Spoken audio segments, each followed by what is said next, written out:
Hello बच्चों, welcome back to easy PG mathematics, a digital platform of Sarwar classes. यहाँ पे मैं अजीम सर्वर आपको क्लास 12th बोर्ड की पूरी मैथमेटिक्स की तैयारी करा रहा हूँ और ये program totally free of cost है। हर बच्चा अपने 12th क्लास के मैथमेटिक्स के बोर्ड की प्रिपरेशन इसी प्लेटफॉर्म पे कर सकता है। आप सर्वर क्लासेस के यूट्यूब चैनल पे जाइए, वहाँ पे आपको इजी पीजी मैथ्स की प्लेलिस्ट मिलेगी जिसमें सारे चैप्टर्स के रिकॉर्डेड लेक्चर्स मिलेंगे। तो यहाँ पे अपने पूरे बोर्ड की प्रिपरेशन कर सकते हैं। और इस प्रोग्राम में जैसे मैंने बताया था कि सिर्फ एनसीईआरटी ही पढ़ाया जा रहा है, लेकिन पूरे उसके कंसेप्ट को डिटेल में समझाते हुए, और इससे हर बच्चा अच्छा स्कोर कर सकता है, अपने बोर्ड की पूरी प्रिपरेशन कर सकता है। ये program totally free of cost है और इसका एक पेड वर्जन भी है। पेड वर्जन की फीस 2490 रुपये पर ईयर का है। पेड वर्जन का बेनिफिट है कि उसकी सारी क्लासेज लाइव होंगी, एज वेल एज उसके सारे नोट्स शेयर किए जाएंगे और पूरा कंप्लीट मॉड्यूल आपको कोरियर के थ्रू भेजा जाएगा। अगर कोई इसमें पेड वर्जन में इंटरेस्टेड नहीं है तो भी अपनी पूरी तैयारी यहाँ पे फ्री ऑफ कॉस्ट कर सकता है। तो हम लोग यहाँ पे मैट्रिक्स से स्टार्ट कर चुके हैं और आज मैट्रिक्स के छठे लेक्चर में अब हम लोग पढ़ने जा रहे हैं। जैसा कि पांचवें लेक्चर में हमने मैट्रिक्स के ट्रांसपोज के बारे में बताया था और ट्रांसपोज के बेसिस पे मैट्रिक्स के दो क्लासिफिकेशंस किए गए थे, एक सिमेट्रिक मैट्रिक्स, एक एस्क्यू सिमेट्रिक मैट्रिक्स, जिसमें सिमेट्रिक और एस्क्यू सिमेट्रिक की सारी प्रॉपर्टीज बताई गई थी। तो ये सारे लेक्चर्स यहाँ पे लिंक पे डिस्क्रिप्शन बॉक्स में लिंक पे है, आप उन वीडियोस को देखिए। फिर अब हम यहाँ इससे आगे आज बढ़ रहे हैं। तो लास्ट में हम लोग एक्सरसाइज 3.4 पे बात कर रहे थे और 3.4 में थर्ड क्वेश्चन यहाँ तक की सारी चीजें हो चुकी थी। अब देन मूव करते हैं क्वेश्चन नंबर 4, जिसमें ए डैश मैट्रिक्स ये दिया हुआ है, ए डैश मैट्रिक्स दिया हुआ है, बी ए मैट्रिक्स दिया हुआ है। कह रहा है कि ए प्लस 2b का ट्रांसपोज क्या होगा, ये बताइए। क्वेश्चन क्लियर है? देखिए, ए प्लस 2b का ट्रांसपोज पूछ रहा है। रिकॉल करिए, ट्रांसपोज की प्रॉपर्टी बताई गई थी कि अगर दो मैट्रिसेस का सम है तो उसका ट्रांसपोज करेंगे तो A transpose plus B transpose हो जाता है। तो इसी तरह से एक मैट्रिक्स ये है, दोनों के सम का अगर ट्रांसपोज करते हैं तो ए का ट्रांसपोज प्लस 2b का ट्रांसपोज हो जाएगा। अब ए का ट्रांसपोज तो ऑलरेडी दिया हुआ है, ये उठ के यहां पे आ जाएगा। अब 2b का ट्रांसपोज क्या होगा, तो इसके लिए भी एक प्रॉपर्टी बताई गई थी कि एक कांस्टेंट k इंटू ए का जब ट्रांसपोज करेंगे तो k इंटू ए ट्रांसपोज हो जाता है। तो इस तरीके से ये तो ए ट्रांसपोज हो गया और ये 2 टाइम्स बी का ट्रांसपोज हो गया। अब ए ट्रांसपोज सीधे से दे रखा है, कितना है तो -2 3 1 2 और प्लस 2 टाइम बी का ट्रांसपोज। अब यहां बी दिया हुआ है, हमें चाहिए बी का ट्रांसपोज। याद करिए कि मैट्रिक्स के ट्रांसपोज में यह कहा गया था कि एक तरीके से उसके सारे रोज कॉलम में चले जाते हैं, यानी कि जब ट्रांसपोज करेंगे तो पहली रो पहले कॉलम में आ जाएगा, यानी कि -1 और 0, और सेकंड रो सेकंड कॉलम में आ जाएगा 1 2। उसके बाद क्या हुआ कि ये -2 1 3 2, देन अब एक स्केलर 2 से इस मैट्रिक्स का मल्टीप्लाई हो रहा है। तो इसका भी एक अलजेब्रा पढ़ा था कि अगर किसी नंबर से आप पूरे मैट्रिक्स का मल्टीप्लाई करते हैं तो क्या होगा कि उसके सारे एलिमेंट ही 2 से मल्टीप्लाई हो जाएंगे। तो यहाँ पे -2 2, फिर 2 इंटू 0 एंड 2 इंटू 4, अब ये बन गया। देन अब देखा जाए तो दो मैट्रिक्स ऐड करने की बात हो रही है और दो मैट्रिक्स के एडिशन का कंसेप्ट याद करिए कि मैट्रिक्स जब हम ऐड करते हैं तो करस्पॉन्डिंग सारे एलिमेंट ऐड हो जाते हैं, यानी कि इसके साथ ये ऐड हो जाएगा, इसके साथ ये ऐड हो जाएगा। तो इस तरीके से अगर मैं ऐड करता हूं तो -2 और -2 मिलके -4, 3 + 2 मिलकर के 5, फिर 1 से 0 ऐड हुआ 1 और 2 से 4 ऐड हुआ 6। तो इस तरीके से आपको a + 2b का ट्रांसपोज मैट्रिक्स ये निकल के आ गया। तो ये रहा हमारा क्वेश्चन नंबर 4 का आंसर। आई थिंक ये समझ में आ गया होगा। और अदरवाइज इधर के जो पॉइंट्स बताए गए हैं, इनके कोई भी अगर दिक्कत हो तो आप इससे पिछले वीडियो में जाकर के देख सकते हैं। मूव करते हैं नेक्स्ट क्वेश्चन, क्वेश्चन नंबर 6 का पहला। इसमें एक्चुअली 2 पार्ट दिया है, तो इसमें दोनों पार्ट एक जैसा ही है। तो इसमें से एक क्वेश्चन मैं अभी करा दे रहा हूं और दूसरा क्वेश्चन आप खुद ट्राई करें। देखिए तो इसमें क्या कर रहा है कि ए ये मैट्रिक्स दे रखा है, कह रहा है कि वेरीफाई करिए कि ए ट्रांसपोज से ए का मल्टीप्लाई करेंगे तो आई आएगा। कुछ नहीं, मैट्रिक्स के ट्रांसपोज जानते हैं, फिर अनदर मैट्रिक्स से मल्टीप्लाई भी जानते हैं, बस वो दो चीजों का यूज है।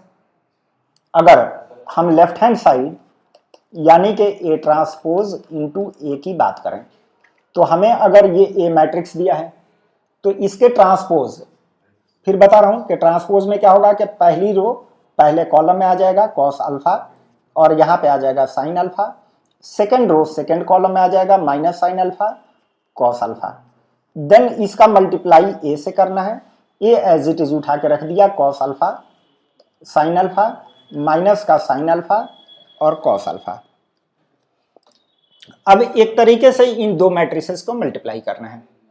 अब देन मल्टीप्लाई एक अलग टॉपिक है, याद करिए उसका भी इससे पहले वाले लेक्चर में था कि अगर हम इन मैट्रिसेस का मल्टीप्लाई करना चाहते हैं तो इस रो से इस कॉलम के दोनों एलिमेंट की पेयरिंग कर दी जाएगी, यानी कि कॉस अल्फा जो कि कॉस स्क्वायर अल्फा और इससे इसका मल्टीप्लाई यानी कि प्लस का साइन स्क्वायर अल्फा आ जाएगा। फिर अब यही रो का इस कॉलम से मल्टीप्लाई, तो यहां पे मल्टीप्लाई करेंगे तो कॉस अल्फा साइन अल्फा और फिर इससे इसका मल्टीप्लाई तो माइनस का साइन अल्फा और कॉस अल्फा। जब पहली रो का मल्टीप्लाई हो गया तो अब हम सेकेंड रो उठाएंगे और सेम इसी पैटर्न पे अब उसका मल्टीप्लाई करना शुरू कर देंगे। तो सेकेंड रो अब ये उठा, इसका इससे मल्टीप्लाई तो कितना हो गया, तो साइन अल्फा कॉस अल्फा और माइनस का कॉस अल्फा साइन अल्फा हो गया। फिर इसी लाइन से इसका मल्टीप्लाई होगा तो ये हो जाएगा साइन स्क्वायर अल्फा और प्लस का कॉस इंटू कॉस यानी कि cos square alpha. I think ये हर बच्चे को पता है कि sine square alpha plus cos square alpha कितना हो गया 1, इसमें ये पूरा कट जा रहा है और कितना हो जा रहा है 0। इसी तरह यहाँ पे ये कट के कितना हो गया 0 और फिर से ये 1। और इनफैक्ट यही एक आइडेंटिटी मैट्रिक्स है 2x2 ऑर्डर का जो कि हमारा राइट हैंड साइड के बराबर है। आइडेंटिटी मैट्रिक्स वही के जिसके डायगोनल पे 1 हो एंड अदर एलिमेंट्स 0 हो। सही है, तो इसका क्वेश्चन नंबर 6 हो गया। क्वेश्चन नंबर 6 इसी तरह से मैंने कहा कि क्वेश्चन नंबर 6 का सेकंड पार्ट भी है और वो आप खुद ट्राई करिए। और जो भी बच्चे मतलब अगर कोई डाउट है तो वो आप यहाँ पे कमेंट में लिख सकते हैं, वो उसको डिस्कस अगले लेक्चर में किया जाएगा। नेक्स्ट मूव करते हैं यहाँ पे। अब ये एक अच्छा क्वेश्चन है, कह रहा है कि find half A plus A dash and half A minus A dash when A is this matrix.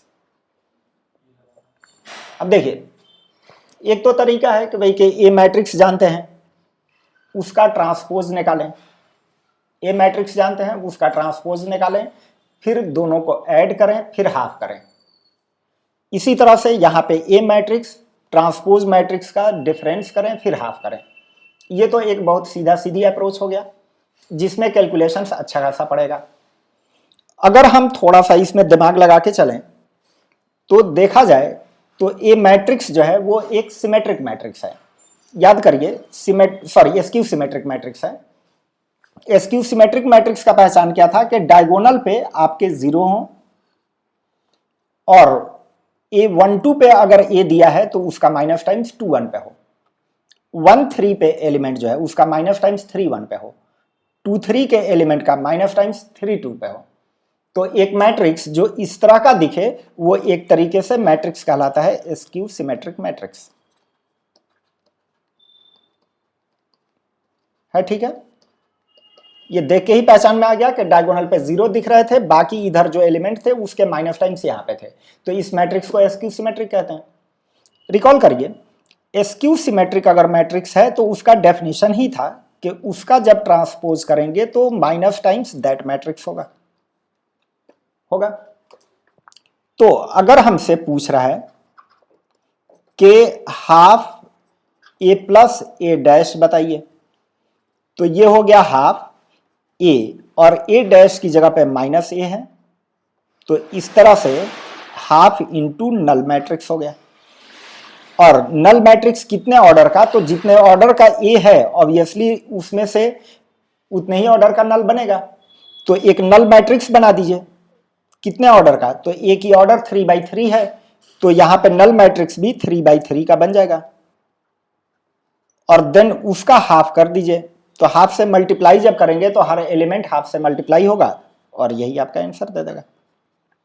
इधर आप यहीं पे a minus A null matrix, तो नल मैट्रिक्स को सीधे वो से रिप्रेजेंट करते हैं, ऑर्डर यहां पे मेंशन कर देते हैं 3/3, तो इतना ही आपका आंसर हो जाएगा, इधर आगे जाने की जरूरत नहीं है ठीक है। तो इस तरीके से हमने आसानी से ये पता कर लिया कि half a plus A dash matrix क्या होगा। नेक्स्ट, अब इसी सवाल में अगला पार्ट जिसमें a माइनस ए डैश पूछ रहा है, तो फिर वही बात कि चूंकि a स्क्यू सिमेट्रिक मैट्रिक्स है और स्क्यू सिमेट्रिक है, तो इसका मतलब कि a का ट्रांसपोज -a के बराबर हो जाएगा। तो अब आप half a minus A dash निकालने जा रहे हैं, तो ये हो गया half a minus A dash की जगह पे फिर से -a, तो कितना हो गया भाई 2a, और जब हाफ से डिवाइड करेंगे तो सीधे से a, तो इसका आंसर a मैट्रिक्स ही हो जाएगा। अदरवाइज मैट्रिक्स में दिखाना चाहते हैं तो जो a लिखा हुआ है उसी को दिखा दीजिए, यहाँ पे b, फिर यहाँ -a0 c, और यहाँ -b -c और 0, तो इनफैक्ट ये आपके a मैट्रिक्स आंसर हो गया। तो इस तरीके से अगर सवाल करते हैं तो इसमें एग्जामिनर को भी लगेगा कि हाँ, बच्चे को स्क्यू सिमेट्रिक की पहचान भी पता है, उसकी प्रॉपर्टी को अप्लाई करना भी जानता है, तो एग्जामिनर थोड़ा इंप्रेस हो जाएगा और उससे आसान तरीके से भी आपने कर लिया है ठीक है, कि कोई हमें ए ट्रांसपोज अलग निकाल के ऐड करने वरने की जरूरत नहीं पड़ी। मूव करते हैं नेक्स्ट क्वेश्चन। क्वेश्चन नंबर 11 कह रहा है कि A and B are symmetric matrices of same order, then A B minus B A किस टाइप का होगा, कि स्क्यू सिमेट्रिक होगा, सिमेट्रिक होगा, जीरो मैट्रिक्स होगा, आइडेंटिटी मैट्रिक्स होगा। ठीक है, तो ऐसा है कि इसमें जो आंसर सही है उसको भी डिस्कस कर लेते हैं, और जो आंसर्स हम रिजेक्ट कर रहे हैं उसका रीजन क्या है या उसको कैसे आइडेंटिफाई करें कि वो गलत है, वो भी हम डिस्कस कर लेते हैं। तो पहले हमें दो ऑप्शंस जो है वो सिमेट्रिक और स्क्यू सिमेट्रिक के अबाउट पूछ रहा है। ठीक है,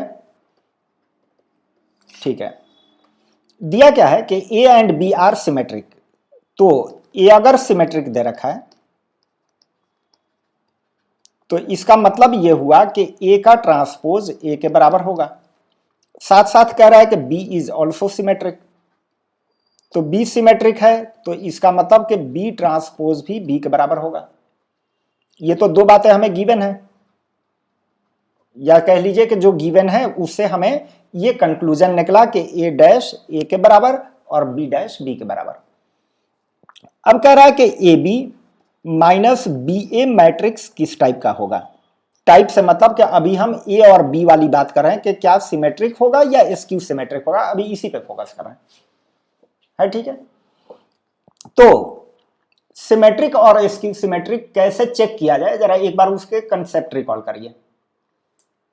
सवाल फिर रिपीट कर रहा हूं कि कोई एक मैट्रिक्स दिया हो या उसके मैट्रिक्स का कोई एक्सप्रेशन दिया हो और उसको चेक करना हो कि क्या वो एक्सप्रेशन सिमेट्रिक है या स्क्यू सिमेट्रिक। तो रिकॉल करिए कि इसका एक कंसेप्ट था कि आप गिवन मैट्रिक्स की ट्रांसपोज निकालें, अगर उस मैट्रिक्स के बराबर ही आता है तो इसका मतलब सिमेट्रिक, और अगर ट्रांसपोज माइनस टाइम्स आता है तो स्क्यू सिमेट्रिक। तो ये चेक करने के लिए हम क्या कर रहे हैं कि A B minus B A का ट्रांसपोज निकालने जा रहे हैं। अब ट्रांसपोज कैसे निकलेगा, तो एक तरीके से एक मैट्रिक्स ये है और एक मैट्रिक्स ये है, भाई दोनों मल्टीप्लाई होकर के तो एक मैट्रिक्स, और मल्टीप्लाई होकर ये भी एक मैट्रिक्स, दो मैट्रिक्स का डिफरेंस है, तो उसमें रूल बताया गया था कि दोनों के ट्रांसपोज का डिफरेंस हो जाएगा, यानी कि ए बी के ट्रांसपोज और माइनस का बी ए का ट्रांसपोज हो जाएगा। रिकॉल करिए कि अगर ए माइनस बी का ट्रांसपोज कहा गया है तो क्या होता है कि ए का ट्रांसपोज माइनस बी का ट्रांसपोज, तो ऐसे ही ये पूरा एक मैट्रिक्स का ट्रांसपोज माइनस दिस मैट्रिक्स का ट्रांसपोज। अब ए इंटू बी का ट्रांसपोज, तो ये भी बताया गया था कि ए इंटू बी का जब ट्रांसपोज करेंगे तो ये बनेगा B transpose into A transpose. तो यहां पे आ गया बी ट्रांसपोज इंटू ए का ट्रांसपोज माइनस ऐसे ही उल्टा ये ए का ट्रांसपोज इंटू बी का ट्रांसपोज। अब यहां के चीजें यूज कर लें इसमें, ए ट्रांसपोज बी ट्रांसपोज, तो बी ट्रांसपोज की जगह पे कितना है बी, ए ट्रांसपोज की जगह पे ए माइनस फिर से ए ट्रांसपोज की जगह पे ए और बी ट्रांसपोज की जगह पे बी। अब ये मैट्रिक्स दिया था और इसको इससे हमें कंपेयर करना है, यानी कि ये मैट्रिक्स के ट्रांसपोज को इसी से कंपेयर करना है। तो अगर हम देखें तो जो यहां पॉजिटिव में था वो माइनस में दिख रहा है और नेगेटिव वाला पॉजिटिव में दिख रहा है। मीन्स यही चेक करना था कि जिसका हमने ट्रांसपोज किया क्या रिजल्ट उतना आया है या उसका माइनस टाइम्स आया है। यानी कि इस पूरे का अगर ट्रांसपोज किया तो आया हुआ रिजल्ट क्या उसी मैट्रिक्स के बराबर है या माइनस टाइम्स है। तो दिख रहा है कि उसके बराबर तो नहीं है कि यहाँ पे पॉजिटिव वाला माइनस में आ चुका है। मीन्स अगर मैं माइनस को बाहर कर लूं तो ये ए बी माइनस बी ए, अब ये आपका ओरिजिनल मैट्रिक्स आ गया, यानी कि जिसका हमने ट्रांसपोज किया था। तो इसका मतलब कि इस मैट्रिक्स का ट्रांसपोज अगर माइनस टाइम्स दिस है तो ये क्या साबित कर रहा है कि A B minus B A is skew symmetric matrix. तो इससे ये समझ में आ गया कि A B minus B A किस टाइप का है भाई, तो स्क्यू सिमेट्रिक मैट्रिक्स है। जाहिर है कि अगर स्क्यू सिमेट्रिक मैट्रिक्स है तो एट द सेम टाइम ये डिसाइड हो गया कि भाई सिमेट्रिक तो नहीं होगा। है क्लियर है, ये बातें खत्म हो गई। ठीक है, यानी कि हमारा आंसर मिल चुका है।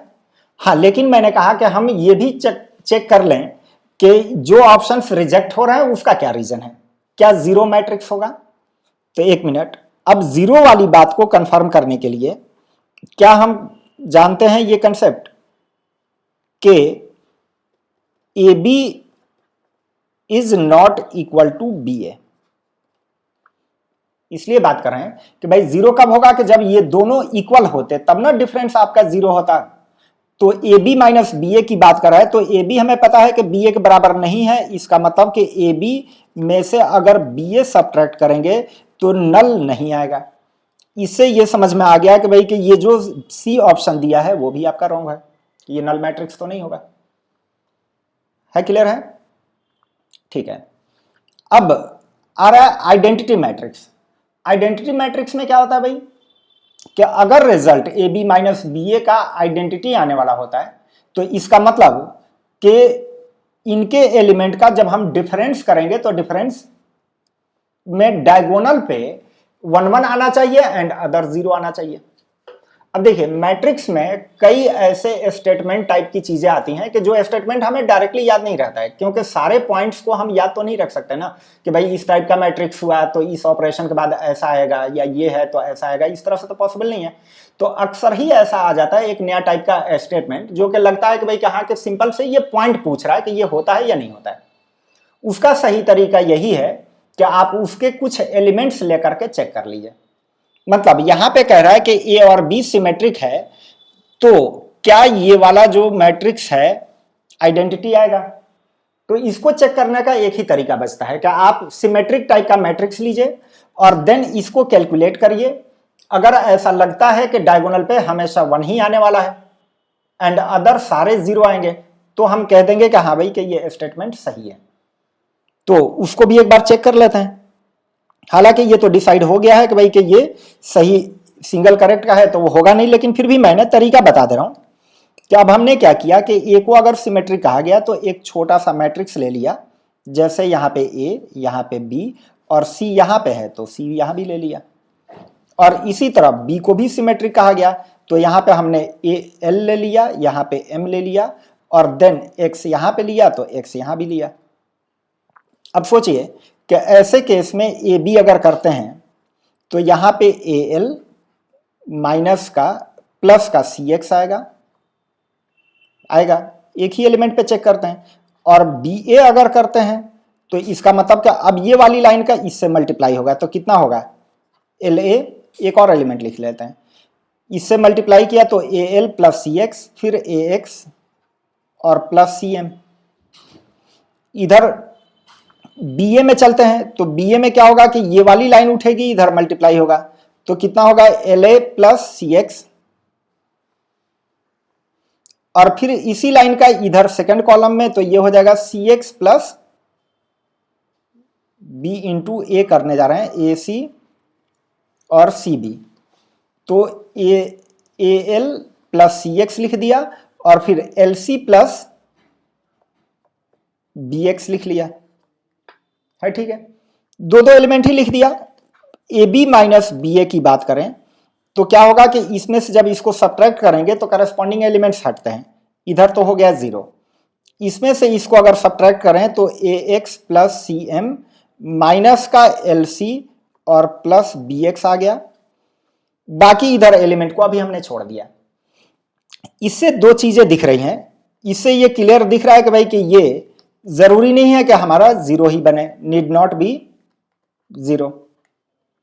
तो जब सारे एलिमेंट 0 होते तब तो नल मैट्रिक्स होता है, तो नल मैट्रिक्स वाली बात तो ऐसे ही कह दिया था कि वो पहले नहीं है। हाँ, लेकिन अगर यहाँ के एलिमेंट सारे 1 होते तभी आपका आइडेंटिटी बनता। तो यहां पे तो क्लियरली दिख गया कि भाई 1 तो नहीं आ रहा है, तो इसका मतलब कि ये आइडेंटिटी बने, ये वाली बात ऐसे ही रॉन्ग हो गई। तो खैर आंसर तो ये पहले ही आ गया था कि ये एस क्यू सिमेट्रिक है और बाकी सिमेट्रिक उसी वक्त रिजेक्ट हो गया था। ए बी बी ए बराबर नहीं होता है तो इसलिए ये रिजेक्ट हो गया। और एलिमेंट्स जैसे ये वाला स्टेटमेंट था जिसके बारे में अगर हमें नहीं जानकारी थी तो उसमें यही तरीका होता है कि उस टाइप का मैट्रिक्स एक छोटा सा वो कर लें, एज्यूम कर लें और देन चेक करें कि रिजल्ट क्या जो पूछ रहा है वो होना पॉसिबल है या नहीं है। ठीक है, तो ये क्वेश्चन नंबर 11 हो गया। क्वेश्चन नंबर 11 के बाद अब हम मूव करते हैं ये वाला क्वेश्चन, ये क्वेश्चन नंबर 12, जिसमें ए मैट्रिक्स दे रखा है, ए और ये मैट्रिक्स दिया हुआ है और कह रहा है कि ए प्लस ए ट्रांसपोज आई होगा तो अल्फा की वैल्यू बताइए। अब सीधी बात है भाई कि ए प्लस ए ट्रांसपोज अगर कह रहा है कि आई होगा तो आई आने की कंडीशन हम चेक कर ले रहे हैं कि कौन सी कंडीशन में आई आएगा। तो ए प्लस ए ट्रांसपोज की बात की जाए तो ए मैट्रिक्स है कॉस अल्फा माइनस का साइन अल्फा, यहां पे साइन अल्फा और कॉस अल्फा। इसके साथ जोड़ना है इसका ट्रांसपोज।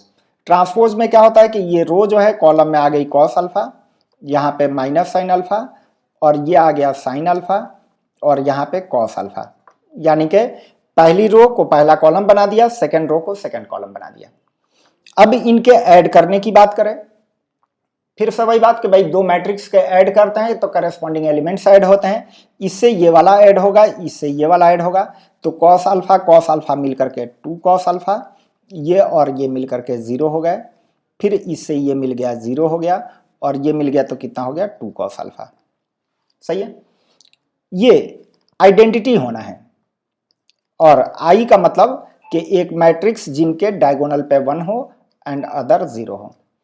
अब सोचिए कि ये वाली मैट्रिक्स आइडेंटिटी रिजल्ट कब देगा, तो वही मैट्रिक्स की इक्वालिटी कि एक मैट्रिक्स दूसरे के बराबर तब होगा कि जब सारे करस्पॉन्डिंग एलिमेंट्स इक्वल हों, यानी कि 2 कॉस अल्फा की वैल्यू 1 हो, ये इसके बराबर हो, तो वो तो है ही नेचुरली, ये इसके बराबर, ये भी नेचुरली है, फिर से ये इसके बराबर, तो अगेन वही आ गया 2 कॉस अल्फा 1। यानी कि अगर 2 कॉस अल्फा की वैल्यू 1 हो गई तो फिर हमारा ए प्लस ए डैश जो होगा वो आई के बराबर हो जाएगा। और 2 कॉस अल्फा 1 कब होगा भाई, तो जब कॉस अल्फा की वैल्यू हाफ हो, और कॉस अल्फा की वैल्यू हाफ कब होगी, तो याद होगा कि 60 डिग्री यानी कि π/3। तो इसका मतलब कि ये इसके इक्वेशन होल्ड करेगा कि अगर अल्फा की वैल्यू π/3 हो। जितने हमने टॉपिक पढ़ा था जैसे सिमेट्रिक, एसक्यू सिमेट्रिक, उन सब पे बेस्ट क्वेश्चन है। और ये आपकी एक एक्सरसाइज 3.3 कंप्लीट हो गया, 3.3 या 3.4 है, जो भी देख लेते हैं इसको कौन सा है। ये आपका एक्सरसाइज 3.3 तक था, ये आपका कंप्लीट हो गया। ठीक है, इसके बाद अब एक टॉपिक और इंपॉर्टेंट है, इन्वर्टेबल मैट्रिक्स। इन्वर्टेबल मैट्रिक्स क्या है, अब उस पर बात करते हैं। देखिए, लेट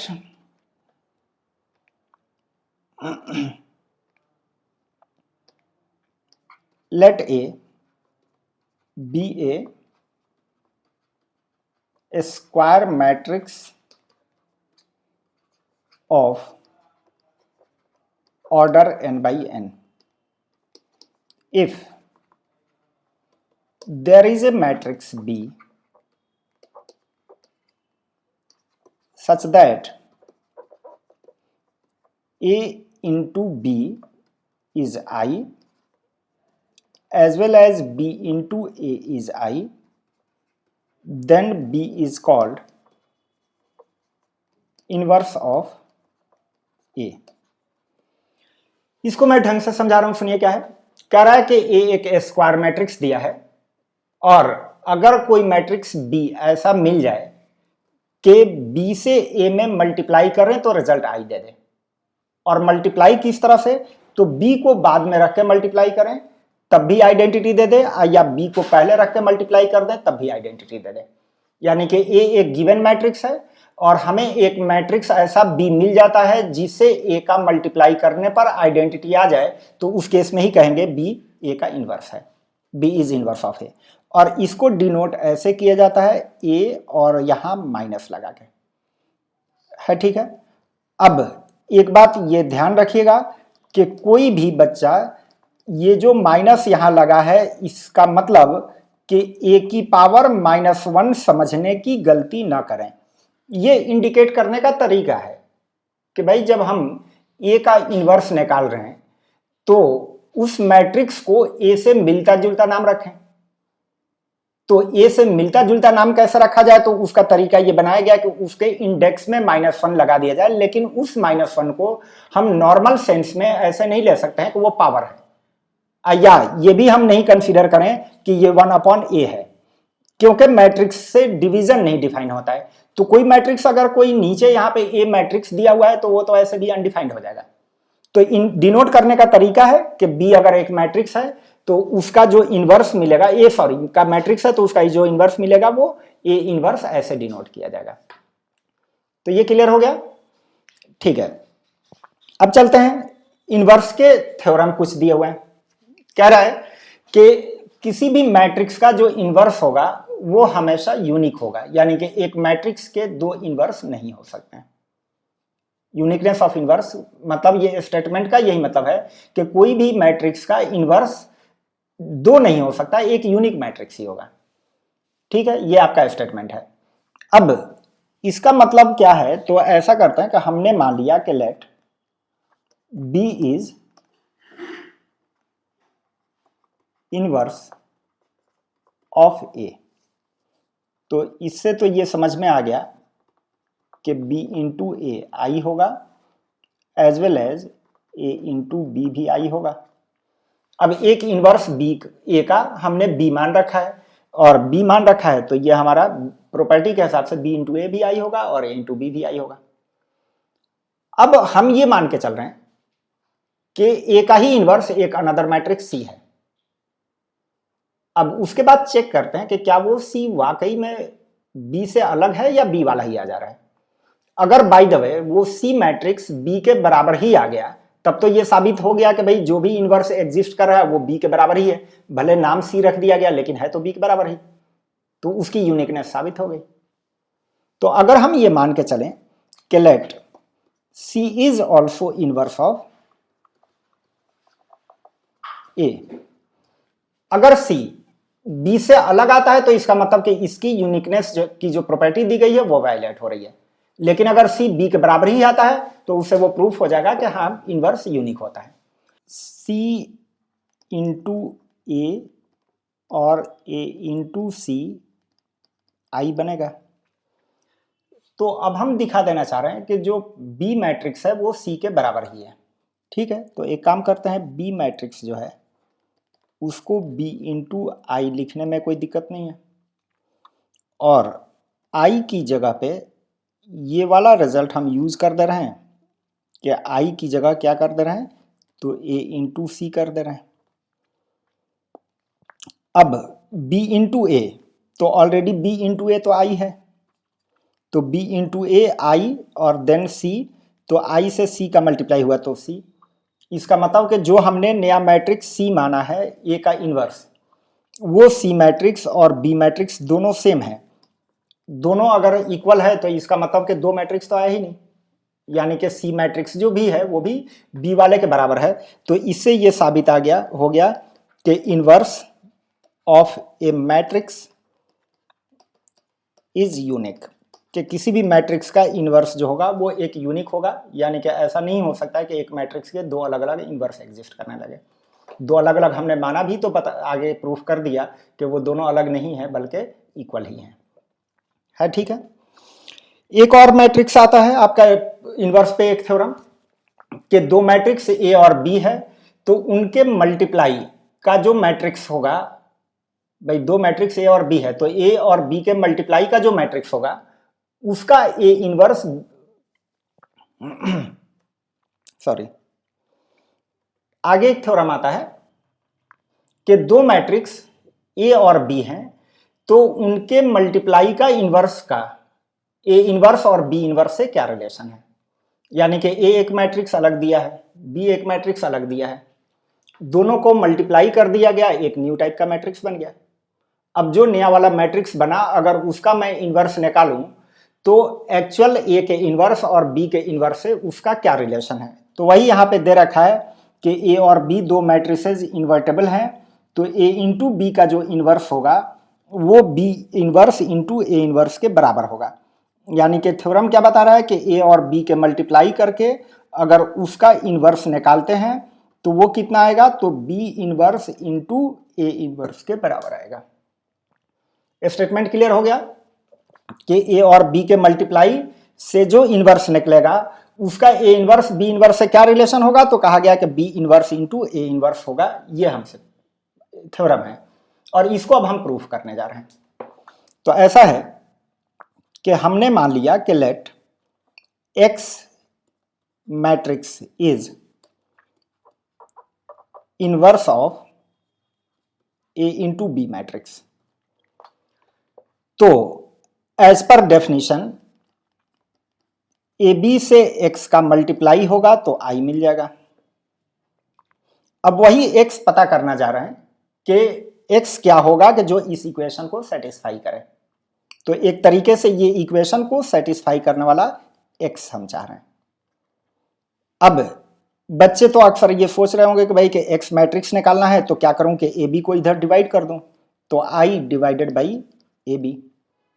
तो अगर इस तरह का कोई सोच रहा है तो इस बात को यहाँ पे एक डीप कटिंग कर दीजिए कि इस तरह से ये पॉसिबल नहीं है।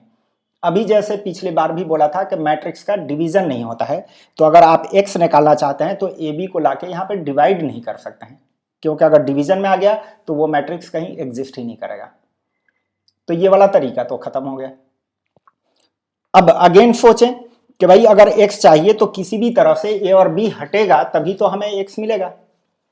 अब a को हटाएं कैसे और b को कैसे हटाएं, तो ये मालूम है कि a इनवर्स से a का मल्टीप्लाई होता है तो वो रिजल्ट में i दे देता है, यानी कि a हट चुका रहता है, वहां पे उसकी जगह पे i मैट्रिक्स आ जाता है। तो अगर a हटाना चाहते हैं तो उसके लिए हम क्या करें, प्री मल्टीप्लाई कर दें both side by A inverse. सुनिए, प्री मल्टीप्लाई का मतलब कि चूंकि हमें मैट्रिक्स में पता है कि ए इंटू बी है तो इसको मैं बी इंटू ए नहीं लिख सकता हूं। इसका मतलब यह हुआ कि बी में अगर किसी मैट्रिक्स ए से मल्टीप्लाई करने जा रहे हैं तो आपको पहले बताना पड़ेगा कि ए को पहले रख के मल्टीप्लाई करना है या बाद में रख के मल्टीप्लाई करना है, क्योंकि दोनों केस में रिजल्ट तो अलग अलग आ जाता है। तो पहले ही आपको डिफाइन करना पड़ता है कि आप ए से मल्टीप्लाई कर रहे हैं तो पहले रखना है या बाद में रखना है। तो हमें ए हटाने के लिए यहां पे ए इनवर्स आएगा तभी तो हटेगा। तो यहां ए इनवर्स को प्लेस करना है, इसका मतलब कि पहले रखा जा रहा है, उसी को कहते हैं प्री मल्टीप्लाई। तो प्री मल्टीप्लाई जब हमने डिसाइड किया तो इधर हम ए इनवर्स मल्टीप्लाई कर रहे हैं, तो इस साइड में भी प्री में ही मल्टीप्लाई करना पड़ेगा, यानी कि ए इनवर्स इंटू आई। अब ए इनवर्स के बगल में ए आ गया तो वो मल्टीप्लाई होकर के तो आई आ जाएगा, और आई से फिर इसका मल्टीप्लाई करें बचे हुए का तो ये बी एक्स ही रह जाएगा, क्योंकि ये भी पढ़ा है कि आई से किसी भी मैट्रिक्स का मल्टीप्लाई करेंगे तो वो matrix Y as it is मिल जाएगा। तो इधर हो गया बी एक्स और फिर ए इनवर्स इंटू आई से कितना आ गया, तो ए इनवर्स। अब एक और बी जो है उसको हटाना है, तो अगेन मैं मल्टीप्लाई प्री मल्टीप्लाई करने जा रहा हूं। प्री मल्टीप्लाई किससे, तो बी इनवर्स है। तो बी इनवर्स मल्टीप्लाई करूंगा तो इधर बी इनवर्स बी एक्स, इधर भी प्री मल्टीप्लाई करना पड़ेगा तो बी इनवर्स ए इनवर्स। अब बी इनवर्स से बी मल्टीप्लाई हुआ तो आई आ गया, और उस आई से एक्स का मल्टीप्लाई किया तो इधर एक्स आ गया, जो कितना हो गया तो B inverse into A inverse. अब एक्स है क्या, तो एक्स ए बी का इनवर्स है, जिसको ऐसे डिनोट करते हैं, जिसका रिजल्ट कितना आया तो B inverse into A inverse. ये हमारा स्टेटमेंट जो दिया गया था वो स्टेटमेंट प्रूव हो गया। ठीक है, तो एक्चुअली ये बात अब याद रखने वाला है कि दो मैट्रिक्स ए बी के मल्टीप्लाई का इनवर्स जब आप निकाल रहे हैं तो इधर लास्ट वाले मैट्रिक्स का इनवर्स इंटू फर्स्ट वाले का इनवर्स, यानी कि एक तरीके से कहिए कि सीक्वेंस रिवर्स हो जा रहा है। इसको अगर मैं जनरलाइज करूं तो ऐसे कह सकता हूं कि अगर मान लिया कि एक मैट्रिक्स यहाँ पे ए है, फिर बी है, फिर सी है, इन तीनों के मल्टीप्लाई का इनवर्स निकालेंगे तो क्या आ जाएगा, तो C inverse into B inverse into A inverse आ जाएगा। ये एक इंपॉर्टेंट बात है जिसको आप नोट करिएगा। इस पे कंपटीशन में भी क्वेश्चन काफी सारे आते हैं। है सही है, तो इनवर्स बता दिया गया कि इनवर्स क्या है, और इनवर्स में दो थ्योरम था कि हर एक मैट्रिक्स का इनवर्स एक यूनिक मैट्रिक्स ही होगा, एक थ्योरम वो था, और दूसरा ये बता रहा है कि दो मैट्रिक्स के मल्टीप्लाई का इनवर्स करेंगे तो इस तरह से सीक्वेंस उल्टा होकर के उनके इनवर्स का मल्टीप्लाई हो जाएगा। अब मूव करते हैं इससे आगे।